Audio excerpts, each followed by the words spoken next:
Each year, 1.7% of women ages 15 to 44 have an abortion. Controversies about abortions are brought up all over the United States. People are either pro-choice, which is deciding to end the embryo for health reasons and complications at birth, or from rape or incest. Or you can be pro-life, which is saying that an embryo that's developing has human rights ever since it has been conceived. The Roe v. Wade case since 1973 on to 2011 brought 53 million legal abortions in the United States. On average, that would be about 1.4 million abortions each year. Abortions should be legal only under the circumstances of incest or rape. Pro-choice people should be able to have control of their bodies, including what is in it and developing inside of it.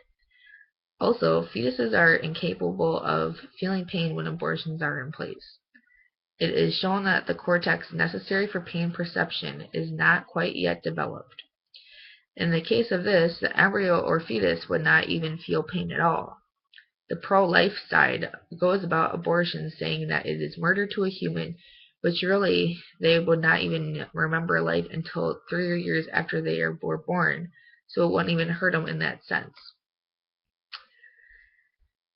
They do not consider risks of the fetus never having a normal life from birth complications. This would include having Down syndrome or not even having a mother from her being lost at birth. Those are just a few facts on the pro-choice side of abortion. Although this country has been going on for years now, the facts are the facts. In 2008, 18% of teens had abortions.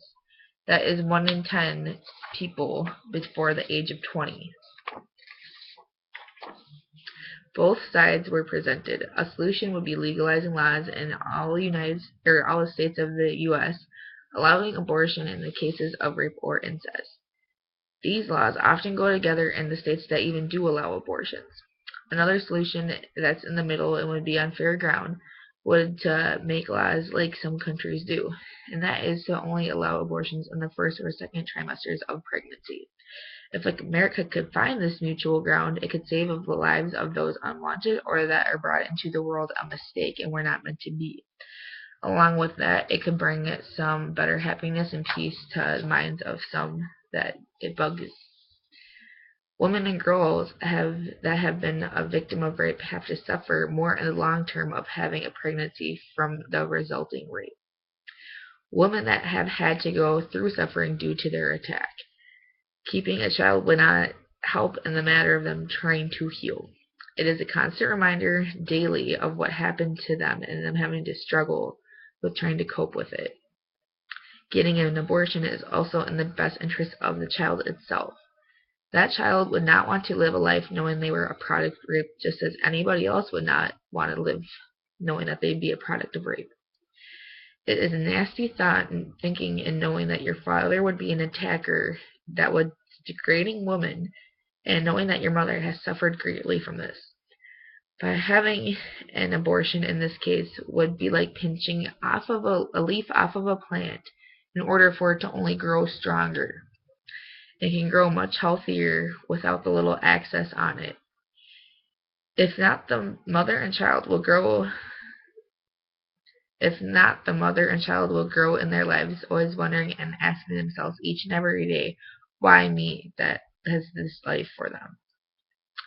If the mother is pro-life, she can always have other choices such as putting her child up for adoption, which not always might be the right choice either, but it's an alternative solution if she's against abortion. Many states in the U.S. have legal laws for abortion in the case of rape and incest only, but not all states do, which is the problem. Women should not have to deal with this, especially when being attacked, and sometimes even violently attacked. It is not a choice, nor is it ever wished upon. When this unfortunately happens to them, it is already hard enough to cope with the real image and thought of what has happened to them. Then they find out they're pregnant, and they have to live with that physical reminder each and every day for the rest of their life. That is not fair, considering it is to make others around them, sometimes strangers, just satisfied. Women should be able to make decisions for their own bodies. It is no one else's body or life to worry about, so why should it be up to them? It should be up to the woman to decide for herself what's in the best interest for her. Yes, it may be very challenging and tough to see a human embryo that is someone's own flesh and human blood destroyed, but it is also tough to be seeing them develop and living a life that with the fact that their father is a monster attacker to women, and their mother might be possibly unstable herself mentally and have psychological issues. With these conclusions, we can all try to make a better difference in the world for everyone.